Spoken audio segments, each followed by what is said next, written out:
భక్తికి మారుపేరు ఉజ్జయిని. కానీ అక్కడ ఇప్పుడు జరుగుతోందేంటి? అధికారాన్ని అడ్డుపెట్టుకుని సాక్షాత్తు సీఎం స్థాయి వ్యక్తే అడ్డదారులు తొక్కుతున్నారా? భక్తికి నిలయమైన ఉజ్జయిని ఇప్పుడు ఒక రాజకీయ కుటుంబానికి హాట్స్పాట్ గా ఎందుకు మారింది? 168 ఎకరాలు కేవలం 45 కోట్ల రూపాయలకేనా? ఈ భూభాగోతం వెనుక ఉన్న అసలు సూత్రధారులెవరు?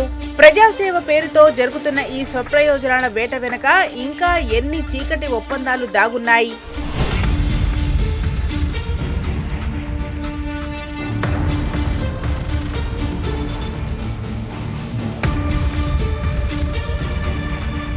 డిసెంబర్ 2023 మోహన్ యాదవ్ మధ్యప్రదేశ్ ముఖ్యమంత్రిగా బాధ్యతలు చేపట్టారు. ఆయన పీఠమెక్కిన క్షణం నుంచి ఉజ్జయినిలో భూముల ధరలు ఒక్కసారిగా ఆకాశాన్ని తాకాయి.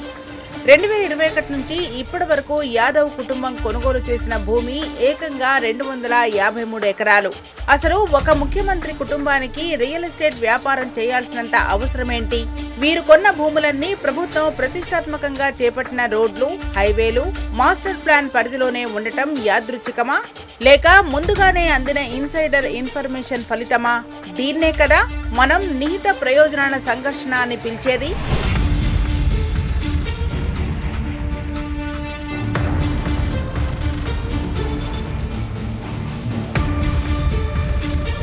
ఇప్పుడు ప్రతి సామాన్యుడు పాలకులను నిలదీస్తున్నాడు. ఉజ్జయిని మాస్టర్ ప్లాన్ 2035 అనే డాక్యుమెంట్ బయటకు రాకముందే ఆ ప్రాంతాల్లో భూములను మీరు ఎలా కొనగలిగారు? ఇది అధికార దుర్వినియోగం కాదా అని ప్రశ్నిస్తున్నారు. దశాబ్దాలుగా ఉజ్జయిని డెవలప్మెంట్ అథారిటీ చైర్మన్ గా, పర్యాటక శాఖ అధికారిగా, ఎమ్మెల్యేగా ఉన్న మీకు ఎక్కడ కొత్త ప్రాజెక్టులు వస్తాయో తెలీదా? పేద రైతుల భూములను లాక్కుని రియల్ ఎస్టేట్ సామ్రాజ్యం నిర్మించడం ఎంతవరకు సమంజసం? ఇది ప్రజాసేవేనా లేక ప్రజాధనంపై పెత్తనమా? మొత్తంగా మధ్యప్రదేశ్ సీఎం కూడా తెలంగాణ సీఎం రేవంత్ దారిలో నడుస్తున్నారనడానికి ఈ ఒక్క కారణం చాలు.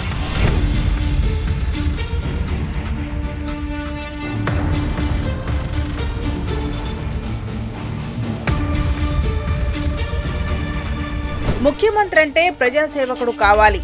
కానీ ఇక్కడ జరుగుతోంది స్వప్రయోజనాల వేట. అధికారం శాశ్వతం కాదు. కానీ మోహన్ యాదవ్ చేస్తున్న ఈ పనులు ఈ భూ కుంభకోణాల ఆనవాళ్ల చరిత్రలో మిగిలిపోతాయి. దీనిపై సమగ్రమైన విచారణ జరగాలని అక్కడి ప్రజలు కోరుకుంటున్నారు.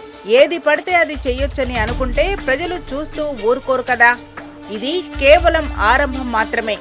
ఈ ఉజ్జయిని భూభాగోతం వెనక ఇంకా ఎన్ని కుంభకోణాలు దాగున్నాయో తెలియాలంటే వేచి చూడాల్సిందే.